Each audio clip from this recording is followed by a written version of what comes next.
Welcome to the world of scale modeling with Mike Ashe, where techniques, tips, and creativity come alive with dozens of tutorials, projects, tape-up reviews, and picture references to help you build better scale models and enjoy our wonderful hobby.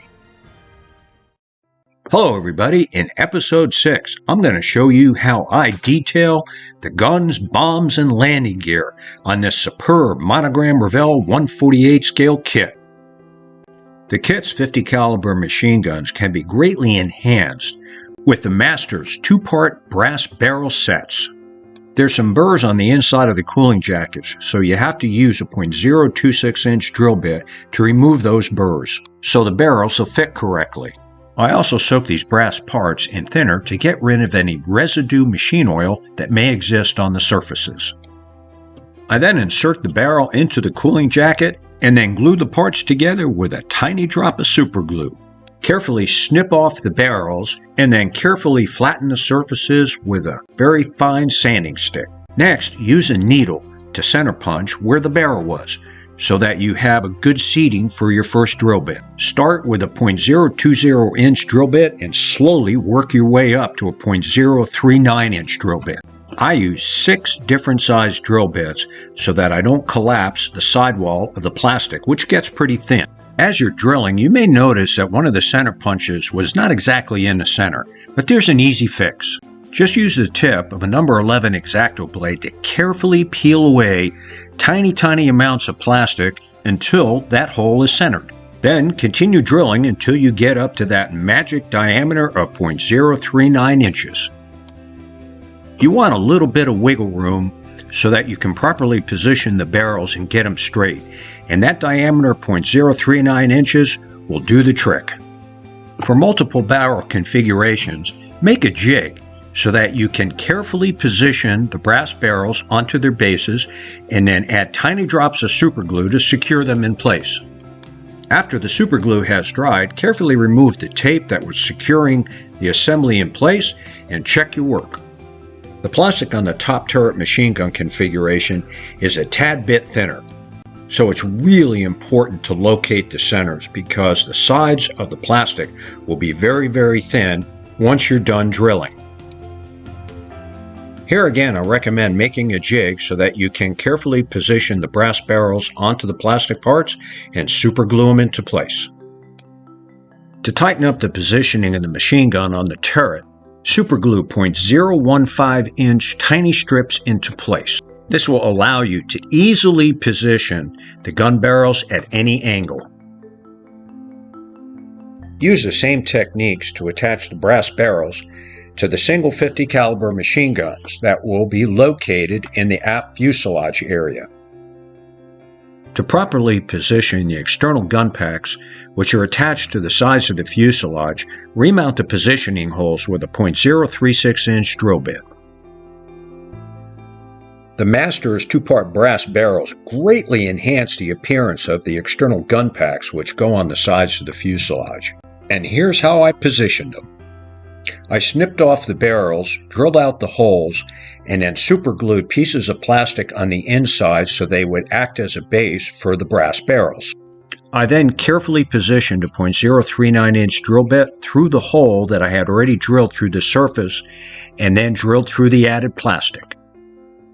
The port side gun pack had a separate 50 caliber machine gun which you installed on the inside. However, there was a little bit of the surface that was missing.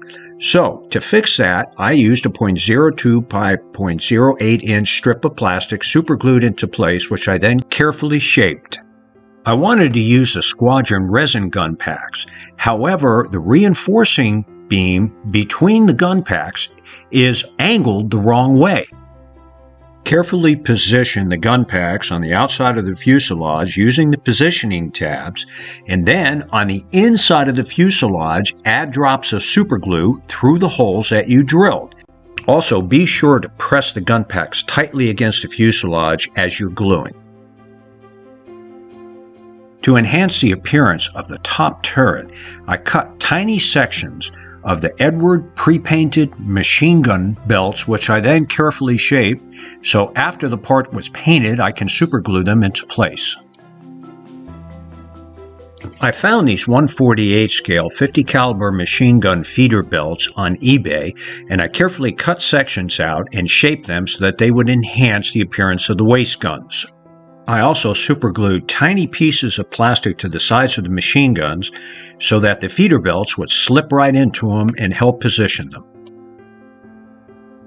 The three 500-pound bombs need a little bit of tweaking to get them to fit tightly together, and the way to do this is to run the part halves across a stationary piece of sandpaper and sand the gluing surfaces flat. Tape the bomb halves together and then run a tiny bead of superglue between the masking tape locations, and after the glue dries, remove the masking tape and then add a tiny bead of superglue to those areas where the tape was located. Using a sharp number 11 X-Acto blade, carefully scrape along the seam lines to remove the superglue. It may take several applications of superglue and light scraping in order to get that seam to disappear. Use a flexifile to restore the curved shape of the bombs where the seams are located. And then use silver paint to check the seam work, and if you have any flaws, reapply some superglue, scrape, and sand it smooth. The upper part of the bomb bay compartment has some mold punch-outs that are very difficult to fix, so hide them with thin strips of plastic superglued into place. I then carefully taped the three pieces of the bomb bay into position inside the fuselage, closed up the fuselage, and then ran tiny beads of superglue at the gluing locations so that the bomb bay would be assembled as a separate part, which would make it easier to airbrush and to weather. This will also allow you to ensure that the front and back halves of the bomb bay will fit tightly inside the fuselage. I used the same technique to assemble the cockpit parts, and here again it makes it much easier to airbrush and weather these sub-assemblies. The kit supplied tires also need some tweaking, so we will use the same technique we did for the bombs. The part halves were run across a stationary piece of sandpaper so that the gluing surfaces were flat. The part halves were then carefully positioned along the tread lines, taped together, and then a tiny bead of superglue was run along the seam line. A sharp number 11 X-Acto blade was then used to carefully scrape along that seam line and then wet sand it smooth. I also purchased Edwards resin tires just to see what the difference was between their product and the kit supplied tires. So the first step is, of course, to remove the resin pour blocks. I used a razor saw and a sharp number 11 X-Acto blade to remove them. I then carefully and slowly wet sanded any excess resin that was still attached to the bottom of the tires. You have to drill out the axle holes on these resin tires, and for the main wheel tires, the hole has to be approximately 0.066 inches, and for the front tire, it has to be 0.062 inches in order to get a tight fit for both the tire onto the axles.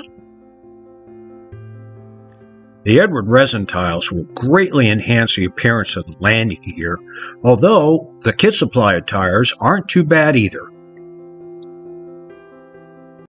The landing gear doors have two mold punch-outs on each part that need to be fixed. The first method is to cover them with 0.010 inch pieces of thin plastic. The second method is to carefully scrape and sand smooth these mold punch-outs using a sharp number 11 X-Acto blade and mini sanding sticks. That's it for episode 6, and in episode 7, I'll be airbrushing the interior, adding detail, and weathering it, so stay tuned. Thanks for watching, and don't forget to subscribe to our channel and give us a thumbs up.